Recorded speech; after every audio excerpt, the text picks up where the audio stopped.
Yo, I hope you guys are doing fantastic today. In this video, we're going to be going over a light armor tank build in New World. So we're going to jump in here. I'm going to show you the build, and at the very end of this video, I'm going to show you the complete run. It was the first run that I ever did using this build. It was quite fun. I did make several mistakes in that run, but I wanted to show it to you guys anyway. So let's jump in here and let's take a look at this build. Let's start by taking a look at the gear that we're running with this build. Now, bear in mind, as we look at this gear, we are a light armor tank, so we're going more DPS than tank. So all of the perks that we're going to talk about here are all really DPS perks, except for differentiating factor of running carnelians in your weapons versus like an opal or a diamond that you would usually run. So let's take a look at the weapons. First, we're going to be running hatchet and Greatsword, and you can see we have carnelian slotted in both, so we can get our taunts off. And for the hatchet, we have Angry Earth Bane, Shrinking Flames, Refreshing Torrent. If you were to min max, you'd want Angry Earth Bane, Vicious, or Rogue, and Refreshing Torrent would be ideal. And then for the Greatsword, we just have Angry Earth Bane, Keen, Vicious. You would want something like Bane, Attunement, or Chain, or Keenly Empowered even, and then like Trenchant Strikes or Thwarting Strikes would be ideal for your Greatsword. For our gear or for our armor, we are running a light. Everything is light except for the chest. We're running a medium chest, and we have Refreshing Evasion, Blight Resistance, Angry Earth Ward. We have Vigor, Enfeebling Skewer, Angry Earth Ward, and obviously Enfeebling Skewer isn't getting used in this build, but it's what we had, so this is what we're running. Then we have Blight Resistance, Angry Earth Ward, Invigorated, Angry Earth Ward, Blight Resistance, and then Angry Earth Ward, Blight Resistance on the boots. What you would want to do with this build, just like any other PvE DPS build or tank build, really,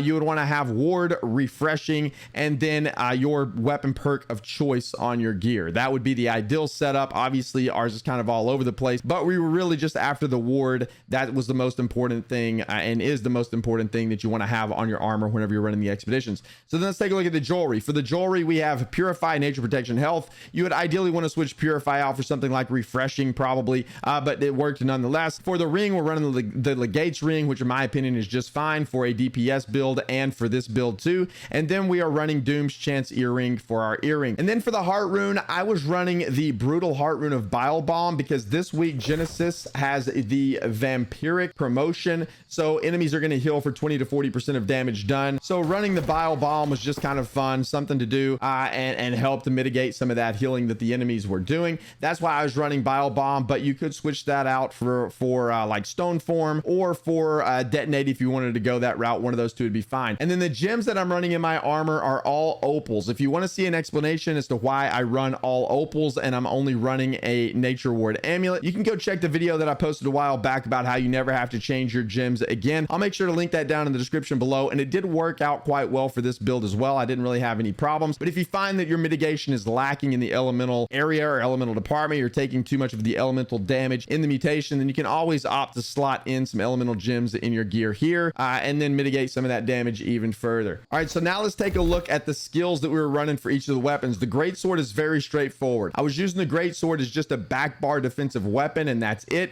And this setup actually worked pretty well. I didn't take anything on the onslaught side. I took all Defiance side of the tree. Whenever you're using the Greatsword, you're going to be in Defiant stance pretty much 100% of the time, so your damage taken is going to be reduced by 15%. You don't really care about outgoing damage whenever you're in this stance because you're not really using your Greatsword for the damage in this build. You're going to be switching over and using your hatchet for your damage and for a big taunt over there as well with Berserk. But having the Greatsword on your back bar is great. This is what makes this build very tanky, and so we just decided to go all Defiance side of the tree. I didn't really see any value in putting any abilities over in the onslaught side of the tree for this particular build. And then we are taking Steadfast Strike, which is quite nice. It generates 150% threat, which is basically like an additional taunt on single target enemies. This works very well. It also staggers, and it will pull targets towards you, so you can kind of pull things off of your healer and your DPS if you need to. Calamity counter is pretty amazing. It has grit. Obviously, you get the 3 blocks, and so this is really nice whenever you pull big clumps in, especially like somewhere in Genesis if you're pulling the hives or anywhere really where you're pulling big clumps. You can pull the big clumps, and since you're in light armor, you're gonna be taking a lot of damage, but you can pull big clumps, you can trigger calamity counter, and then your counter attack here is going to bleed the enemies as well to help your DPS burn them down a little bit quicker. This ability is quite nice to have on your bar. And then of course we have Roaring Rupture, which is your big taunt ability on this bar. It's going to generate 200% threat. It has grit. It's going to give you Fortify for each foe hit. Just very nice. A very nice tank ability. And then we're taking Arrow Deflection, so you can block ranged attacks, which is quite nice. You're going to be able to get grit on all of your charged heavy attacks and bleed your target, which is really nice. And then we're going to be taking Undying Defiance, which is going to heal you for 5% of damage from attacks, and whenever you attack within 3 seconds of blocking an attack, it heals you for 15% of the damage dealt instead. So with all of this combined, you have a lot of survivability built into your kit as well. well. There's a lot of grit built into the kit. There's a lot of taunt options in here with Roaring Rupture and with Steadfast Strike. Steadfast Strike isn't exactly a taunt, but again, it deals additional threat, so it basically works like a taunt, which is quite nice. So then let's take a look now at the Hatchet side of the tree. So for the Hatchet side of the tree, we're gonna be taking Berserk, of course. This is your big AoE taunt. This is very nice. It's an 8-meter taunt, and Berserk is just incredibly strong as you spec all the way down into it. And then of course we're gonna be taking Defy Death. This works great for this build as well. Defy Death is just super strong in the game right now. Then we're gonna be taking Raging Torrent, just like you would in a DPS build. We're taking Refreshing Torrent on the Hatchet, so you can just really, in large groups, almost infinitely use your Raging Torrent, which is nice. We're going to be taking Aimed Throw for some mob pulls. I find that to be quite nice to have that ranged option to do the pulls. And then we're going to be taking Critical Throw. We're going to be taking Rejuvenating Crits to gain back stamina. And then we're going to be taking Infected Throw. You could switch out Infected Throw for Rending Throw if you wanted a little bit of rend. I find that a lot of groups have spears in there anyway, or plenty of rend anyway, so I like to take Infected Throw to help keep myself alive a little bit, especially when running pugs. So between that and Roaring Rupture,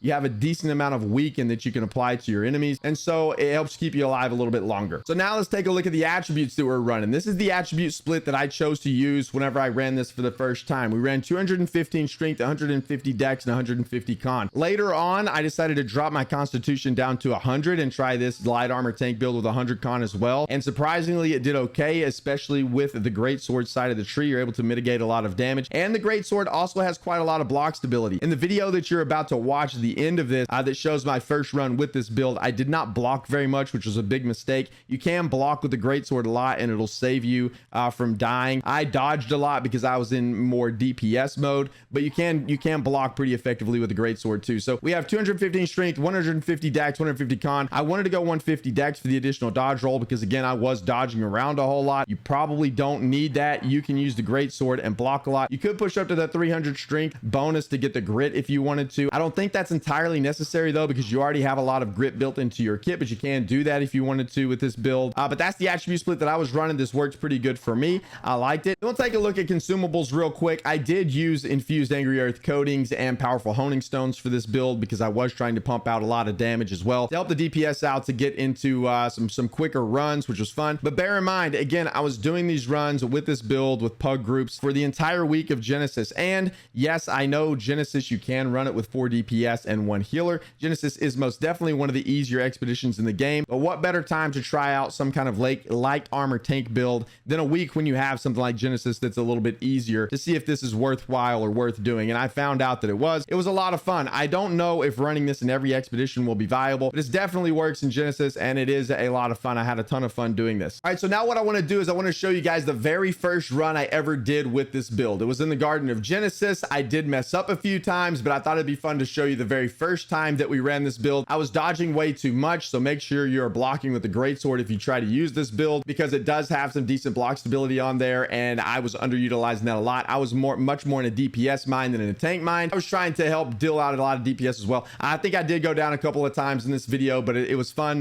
nonetheless. So I just wanted to share with you guys the very first run, but that'll do it for this video. Stick around, watch the run, but thank you guys so much for hanging out. Thank you for watching. I greatly appreciate it. And if you enjoy this video, or if you like the build, or just like New World content in general, please make sure to like and subscribe. I greatly appreciate that as well. But that'll do it for this one. Enjoy the run, and we'll see you in the next one.